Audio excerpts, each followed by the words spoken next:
ঘিরে মূলত গঙ্গা স্নান সারা যারা মাতোয়ায় আজকের এসছেন, মতোয়া মেলায় মতমগুলো এসছে, তারা কিন্তু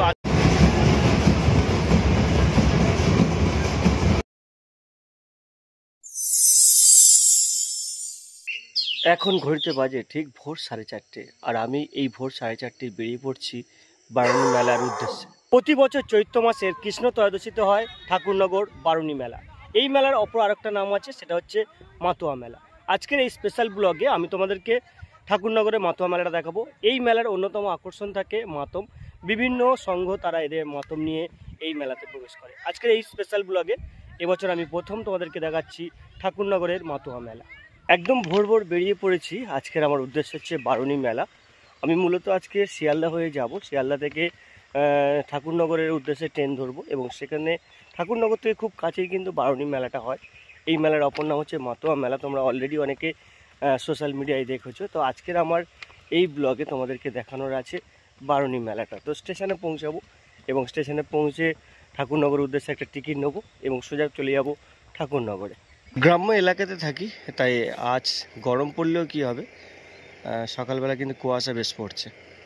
কুয়াশা আচ্ছন্ন প্ল্যাটফর্ম, এইসবে একটা ডাউন ট্রেন বেরিয়ে যাচ্ছে। আর আজকের এই চৈত্র মাসে কুয়াশা পড়ছে, দেখতে কিন্তু একটা অসাধারণ লেভেলের লাগছে। শহর থেকে অনেকে ফিরছে এই সকালবেলায়। 7:12 একটা বনগা লোকাল রয়েছে। এই ট্রেনটা ধরে আজকের মূলত আমার ঠাকুরনগরে যাওয়া। আর ট্রেনটা দিয়েছে 8 নম্বর প্ল্যাটফর্মে। ঠিক 7:12 এটা ডিপারেচার হবে। তো চলো ট্রেনে ওঠা যাক। ঠাকুরনগর স্টেশনে এসে পৌঁছালাম। এই হচ্ছে ঠাকুরনগর স্টেশন। আর আমাকে আজকের মেলায় যেতে হলে এই দিকটা যেতে হবে। এই দিকটা প্রথমেই ঠাকুরনগর মেলার যে ওভারহেড গেট সেটা রয়েছে। আমি আস্তে আস্তে এই দিকটাতে যাবো আর তোমাদেরকে আজকের ঠাকুরনগরের যে মেলাটা বারুণী মেলা সেটা দেখানোর চেষ্টা করব। স্টেশন থেকে বেরিয়ে এই রাস্তাটা ধরে কিন্তু আমাকে যেতে হবে আজকের ঠাকুরনগরের যে মেলাটা চলছে সেই মেলা। এবারে ক্যাম্প করা রয়েছে। আগের দিন যারা এসছেন তারা এই ক্যাম্পে রেস্ট নিচ্ছে, কারণ এই মেলাতে কিন্তু প্রচুর মানুষ আসে। কয়েক লক্ষ মানুষের জমায়েত হয় এই মেলাতে। আমি আস্তে আস্তে মেলার ভিতরে প্রবেশ করব। এই সমস্ত ক্যাম্পগুলো যারা আগের দিন এসেছিল তারা রয়ে গেছে।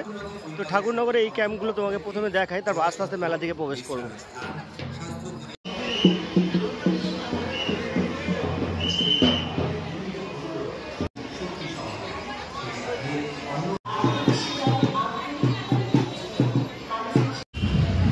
একেবারে মন্দিরের ঠিক কাজে চলে এলাম। আর এই জয়ঢঙ্কাগুলো শুনলেই বোঝা যায় মাতোয়াদের এই মেলা কতটা বড় ঐতিহ্য বহন করে।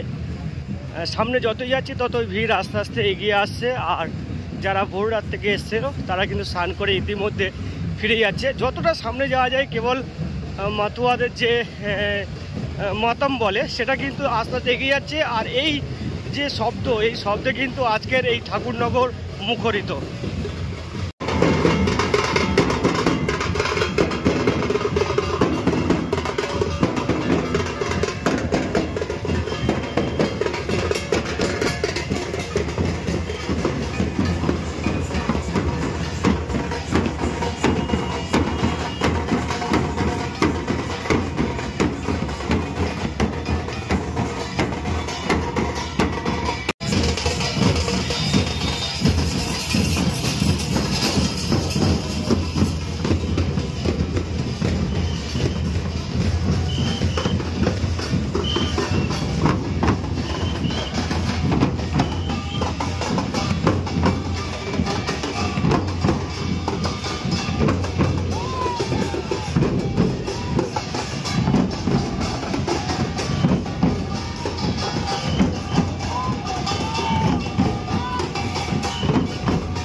যে মন্দির, মূল মন্দির, আর সেই মন্দিরে প্রবেশ করছি এখন।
ঠাকুর আর বড়মা বীণাপাণির মন্দির এটা, এখানে তাদের স্ট্যাচু রয়েছে।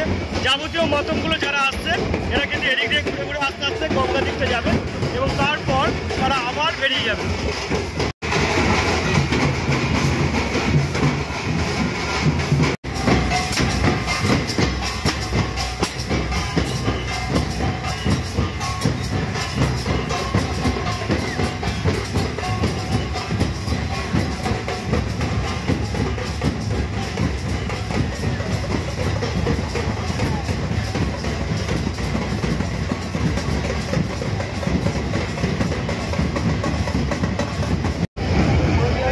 এই গঙ্গা ঘিরে মূলত গঙ্গা স্নান সারা যারা মাতোয়ায় আজকের এসছেন, মতোয়া মেলায় মতমগুলো এসছে, তারা কিন্তু আজকের এই গঙ্গা থেকে গঙ্গা স্নান সারবে এবং তারপরে পূজা অর্চনা যা কিছু দেওয়া সেগুলো দিয়ে আস্তে আস্তে নিজের গন্তব্যস্থানে ফিরবে। এই গঙ্গা কেন্দ্র করেই কিন্তু আজকের এত বড় একটা মেলা।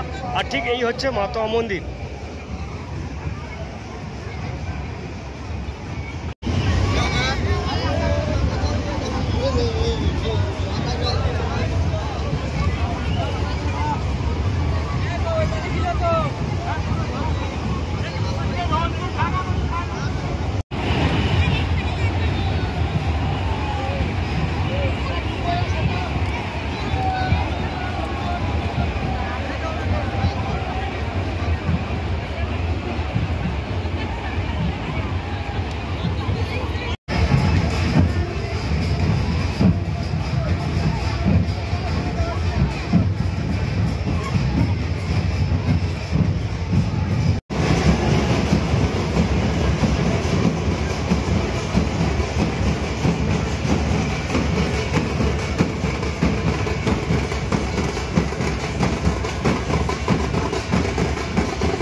মন্দির, আর এই মন্দিরের সামনে মানুষ আস্তে আস্তে আসতে শুরু করেছে। অগণিত মানুষ, কয়েক হাজার মানুষ এই মুহূর্তে বিভিন্ন যে দল রয়েছে তাদের যে দলপতির নির্দেশ অনুসারে তারা কিন্তু এসছেন, পূজা দিচ্ছেন, গঙ্গায় স্নান করছেন। এই সান্নিক্ষণটা কিন্তু একটা অনবদ্য একটা ঐতিহ্য। এই ঐতিহ্য চাক্ষুষ না দেখলে বলা যাবে না যে কতটা সৌন্দর্য।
রয়েছে মাতোয়া শ্রীরাম মন্দির, আর মন্দিরের ঠিক উল্টো দিকটা এই বড় মাঠ জুড়ে রয়েছে বিশাল মেলা গ্রাউন্ড। এখানে মেরি গো রাউন্ড থেকে শুরু করে মৃত্যুকূপ সব রয়েছে, কয়েক হাজার দোকান রয়েছে। সব দোকান যদি তোমাদেরকে দেখায় তাহলে এটা একটা ব্লগ নয়, এটা একটা হিন্দি মুভি হয়ে যাবে, তাই সমস্ত দোকানগুলো দেখানো সম্ভব নয়। এই ব্লগটা এখানে শেষ করব। মেলাটা কেমন লাগলো, এই মাতোয়া মেলা একটা আন্তর্জাতিক মেলা, এই মেলাটা কেমন লাগলো অবশ্যই কমেন্ট করে জানিও।